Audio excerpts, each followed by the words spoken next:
시청자 여러분 안녕하십니까? 오늘은 대한민국의 보수 진보라는 문제에 대해서 이야기를 좀 해보겠습니다. 솔직히 국민들 다수는 자기가 보수 성향을 가지고 있다, 진보 성향을 가지고 있다라는 의사를 표현하지만 중도도 있고요. 실제로 이 보수와 진보의 판도가 굉장히 변합니다. 좌파가 집권하면 진보라고 하는 사람들이 늘어나고요. 또 보수가 집권하면 이 보수 숫자가 굉장히 늘어나지요. 그래서 한국에는 중도, 진보, 보수가 일정한 숫자를 유지하는 미국이나 유럽하고 달리 이 궤적이 흔들립니다. 이거는 무엇을 의미하는가 하면 한국 사람들이 진보나 보수라는 개념을 갖다가 자기 머릿속에서 체화시켜서 생활 속에서 어떤 가치로서 가지고 있지 않다는 거죠. 미국 같은 경우에는 우리하고 좀 다르게 공산권이 무너지고 나고 또 미국 같은 나라에서 지역주의도 없고 남북 분단도 없으니까 진보 보수를 가르는 몇 가지 이 맥락이 있습니다. 첫 번째는 낙태를 찬성하느냐 반대하느냐, 그 신앙에 관련된 문제하고도 관계가 있죠. 그 다음에 총기 허용에 대해서 어떻게 생각을 하느냐, 그리고 더 나아가서 그 인종 문제에 대한 어떤 판단을 어떻게 하느냐, 그리고 마약이나 이런 그 대마초 같은 부분을 바라보는 시각이 어떻느냐, 그리고 동성연애를 어떻게 바라보느냐, 동성결혼까지 포함해서요. 이런 것들을 가지고 미국에는 진보와 보수의 시각이 상당히 갈려왔어요. 그래서 미국은 경제적인 문제보다도 종교 문화적인 문제에 의해서 진보 보수가 상당히 갈린다. 맞습니다. 미국의 망해버린 농장주, 또 미국의 아주 쇠락한 도시에서 공화당 지지자들이 많습니다. 어떻게 보면 그 사람들은 공화당보다 민주당을 지지해야 될 건데 그렇게 됐죠. 또 과거에는 미국의 이 남부가 민주당의 온상이었는데 어느 순간에 미국의 남부가 공화당의 텃밭으로 변해버렸습니다. 자, 이런 것도 미국에서도 계속 진보 보수를 가르는 환경이 사람의 이주, 애리조나 같은 경우에는 공화당의 텃밭이었는데 최근에 민주당이 강해지고 있대요. 애리조나가 새로운 그 사막 지역의 도시로 젊은 사람들이나 돈 있는 사람들이 이사가면서 민주당을 지지해요. 그래서 미국으로는 인종적으로는 대체로 이 히스패닉이나 아시안이나 그리고 또 흑인 이런 분들 중에 민주당 지지자가 많고요. 다 그런 건 아니죠. 공화당은 이 백인 보수층에 직결되는 경향이 있죠. 자, 그런데 이제 금융위기가 왔을 때 보면 민주당이 금융위기를 갖다가 비판하면서 집권에 성공했습니다. 오바마가 최초의 흑인 대통령이 될 수 있던 것도 부시 때 벌어진 금융위기를 비판하면서 됐지만 실제 오바마가 집권하고는 더욱더 월가와 유착됐고 월가의 앞잡이인 자기의 그 비서실장 이마누엘 램이라는 사람을 시켜가지고 또 월가하고 유착된 자본으로 집권했고 그래서 오바마가 월가에 대한 규제나 처벌을 하지 않았다라는 아이러니가 있습니다. 자, 어쨌든 유럽 같은 경우에는 어릴 때부터 집안의 분위기에 따라서 자기가 보수인가 진보인가 상당히 결정이 되어집니다. 그리고 유럽 같은 경우에서는 학교 다닐 때, 심지어 중학교, 고등학교 다닐 때 그런 클럽, 정치 클럽에 들어가서 체계적인 이 공부를 합니다. 모임도 하고요. 그래서 이미 대학생 때는 적극적인 정당의 참여자나 아니거나 그렇게 남게 되고 자기 색깔에 대한 확고한 부분을 가지죠. 근데 이제 유럽에서도 최근에 보면 이 파퓰리즘이 활개를 띠기 시작하면서 기성 2차 대전 이후에 한 60, 70년을 집권해오던 중도 좌파, 중도 우파의 대결이 지금 희미해지고 젊은 사람들이 굉장히 극우화되고 일부는 극좌화되는 경향으로 가고 있습니다. 아마 유럽의 젊은 사람들의 미래가 없어지고 유럽이 이 기성세대의 계급세습 경향으로 흘러가면서 다수의 가난한 유럽 젊은이들이 지금 포퓰리즘으로 기우는 경향이 있어요. 어쨌거나 미국이나 유럽에서 이렇게 이제 이루어지는 형태를 보면 유럽은 계급에 좀 민감한 형태로 바뀌고 있고 미국은 계급보다는 사회 문화적, 종교적, 인종적 요소들이 더 강하게 나오고 있어요. 그래서 미국의 민주주의의 가장 큰 문제점은 뭔가 하면 계급 배반적 투표가 문화적으로 이루어지고 있다. 이것이 미국의 정치 투표 현상의 큰 문제입니다. 그래서 미국의 가난한 그야말로 소외받은 시골에 오토바이 타고 다니는 이런 사람들이 거구를 하면서 트럼프를 지지하고 지난번에 의사당 습격을 했지요. 그래서 미국의 계급 배반이 오늘날 미국의 민주주의를 막고 있고, 지난번에 월가 점령 운동, 2008년 금융위기 이후에 벌어진 운동의 핵심들은 그 사람들이 실제로 가난한 사람들이 아니라 그야말로 연봉 한 우리 돈으로 8, 9천만 원을 받는 중상층 화이트 칼라 계층들이 월가 점령 시기의 주축이었습니다. 자, 그런 측면에서 봤을 때 오늘날 미국의 민주주의가 굉장히 혼란스럽다.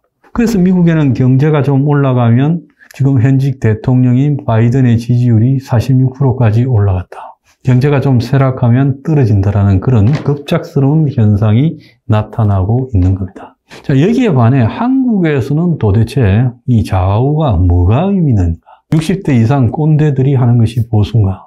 자, 한때 운동권의 끝자락에 머물렀던 40대 후반 50대들이 지금 이 좌파 진보 운동의 본류인가? 자, 굉장히 혼란스러워요. 그런데 과연 세대에 따라서 어떻게 이래 될 수 있는가? 또 20대는 보수고 30대는 중간이고 40대부터는 좌파인가? 자, 이것도 혼란스럽고, 또 한편으로 전라도에 살고 경상도에 사느냐에 따라 좌파, 우파가 되느냐, 또 북한 문제를 어떻게 바라보느냐에 따라서 좌파, 우파가 형성되느냐라는 것들이 지금 한국의 이 주요한 그 이념적 대입에서 세대 간, 지역 간, 그리고 이념적 이런 보수와 진보를 갖다가 구별 짓고 있는 사안들이에요. 근데 가만히 보면 제가 오랫동안 이 한국의 진보 보수가 가짜다라는 강연도 하고 또 이런 이야기를 많이 하는데 사람들이요 참 변하지 않습니다. 한국만큼 계급 배반적의 정치 행태를 하는 사람이 별로 없어요. 그래서 누가 보기 싫어서 누가 될까봐 누구를 찍어준다라고 합니다. 그러니까 전 세계에서 거의 유일하게 한국에서 제3당이 활성화 안 되죠. 일본에는 NHK 없으는 당이다라는 것까지 있어가지고 한 번도 선거에 뛰어들지 않고 해외에 있으면서 유튜브로 활동하는 사람, 선거 현장에 나타나지 않은 사람도 일본의 국회의원을 합니다. 한국에서 그런 일들이 있을 수 있을까요? 일본은 알고 보면 군소정당들이 상당히 다양하게 있어요. 비록 자민당이 일당 독주 체제를 가고 있고 야당이 무력화됐지만 수많은 다양한 소수정당들을 일본 국민이 밀어줍니다. 또 지역에 따라서 지역 특화 정당도 있고요. 근데 한국에는요, 전라도당, 경상도당 외에 나머지 무슨 이 이념적 정파인 정의당 무리가 조금 있고 나머지는 정당이 사실상 존재할 수가 없도록 만들어 놨다는 겁니다. 자, 그러면서 행명 21이 하는 이야기가 맞고 최고인데 행명 21을 밀어주면 민주당 될까 봐. 이게 말이 되는 소리입니까? 그럼 한번 봅시다. 과거 민주당이 될까봐 저 국민의힘의 전신인 정당들, 새누리당이니 그 전에 있었던 한나라당이니 이런 걸 쭉 찍어온 사람들 한번 물어봅시다. 대체로 서민 보수들이 그런 사람들한테 표를 많이 던졌습니다. 진짜 잘 사는 강남에 있는 사람들 일부와 아니면 서민 보수 다수 이런 사람들이 주로 저 국민의힘 전신인 보수 정당에 표를 던져줬어요. 그들에게 묻습니다. 그래, 박근혜, 그리고 이명박, 윤 정권에서 그들의 삶이 나아지느냐? 삶하고 아무 관계없는 투표 행위를 하고 있어요. 민주당한테 한번 물어봅시다. 자, 민주당의 지금 전라도 시골은 황폐해져 가고 있죠. 자, 그런데 호남 사람들은 민주당만 줄구창창, 그래도 경상도는 뭐 한 60, 70% 찍어줬다. 이거는 거의 90% 이상 찍어줍니다. 자, 그렇게 찍어준 결과 당신들이 보답을 받았습니까? 자, 호남은요, 실제로 민주당의 집권을 갖다가 가져오고 민주당의 여당을 가져와서 그 속에서 우리가 그동안 잃었던 뭔가를 누리겠다라는 피해의식이 지배적으로 자리 잡고 있어요. 경상도 집권 기간에 경상도가 굉장히 발전했다는 이 단순 논리, 전라도는 낙후되었다는데 요즘 가보세요. 전라도, 경상도 할 것 없이 전부 낙후되어 가고 있습니다. 이제는 누가든 낙후되고 안 되고 할 것 관계없이 서울 빼놓고는 전부 낙후되어 가고 있어요. 부산도 대구도 낙후되어 가고 있습니다. 자, 이런 속에서요, 과거에 그런 믿음을 가지고 민주당이 되면 내 아들이, 내 손자가 취직을 하고 내 삶이 나아지고 내 장사가 잘 됩니까? 그래서 국민들이 이런 의식을 버리지 못하고요. 지금 한번 보세요. 이재명이부터 시작해서 기동민이 이수진이 김영춘이 저런 비리가 나와도 라임 관련해서 자, 국회에서 이런 부분에 대해서 그냥 못 본 척합니다. 자기들 쪽에 비리가 나오면 그냥 외면해요. 자, 마찬가지로요. 국민의힘에서는 50억 클럽 같은 이 보수 성향을 가진 법조계에서 벌어지고 있는 이 비리, 이런 부분에 대해서 보수 언론도 모른 척하고 보수 진영 전체가 입을 딱 자크로 짜매고 조용히 있는 겁니다. 이런 행위, 이재명을 쫓아내지도 못하고 이재명이한테 공천받고 이재명이한테 찍힐까봐 이재명이가 곪아서 감나무가 익어서 스스로 떨어질 때까지를 기다리는 것처럼 이재명이 하나를 처리 못하고 저렇게 끌고 가고 있습니다. 저런 사람들이 국민들한테 연봉 1,500 이상을 받고 온갖 혜택을 누리면서 군림하고 있어요. 저런 정도의 수준 사람들이요. 지금 국민의힘에 벌어지고 있는 저 경선 사태를 보세요. 그럼 차라리 그냥 윤석열 총재가 그냥 당대표 김기현을 지명하고 말지, 나경원이 팼다가 안철수 팼다가 또 뒤늦게 브로커 같은 젊은 아들이 뛰어들어가지고 장난을 치고 이건 뭐 하자는 겁니까? 저 국임에 있는 젊은 이준석이나 천하람이나 이런 애들이 혁명 20일에 발바닥이라도 될 만한 가치를 들고 와서 그 가치를 쭉 밀면서 국민 앞에 자기들이 뭘 주장하는가 알린 적이 있습니까? 나는 쟤들이요, 국민에게 새로운 바람을 팔아가지고 장사를 여기저기 해먹으려는 브로커들이라고 생각하지, 쟤들이 제대로 된 정치인들이라고 생각하지 않습니다. 나이만 젊지 하는 짓거리는 똑같다는 거죠. 가치가 없기는 똑같이 마찬가지고, 과거 영국의 정치에서 보수당을 개혁시키기 위해서 보수당 내에 새로운 정치 세력이 형성되어 가지고 제3의 길을 가고 자신들의 가치를 완전히 바꾸려고 노력하는 그런 흐름조차도 전혀 보이지 않는, 그야말로 얼굴만 젊은 것들이 모여서 하는 짓거리는 과거의 구정치인보다 더한 짓거리를 하고 있어요. 그런데 또 일부는 그들이 새로운 세력이라고 박수를 칩니다. 그러니까 저 당에서 지금 벌어지고 있는 꼬락서니를 감내하면서 그걸 갖다가 견뎌보고 있는 보수 국민의힘을 지지하는 사람들의 머릿속에요, 과연 보수 정치인들이 나를 위한 어떤 도움이 될까라는 생각을 한 번이라도 해봤을까요?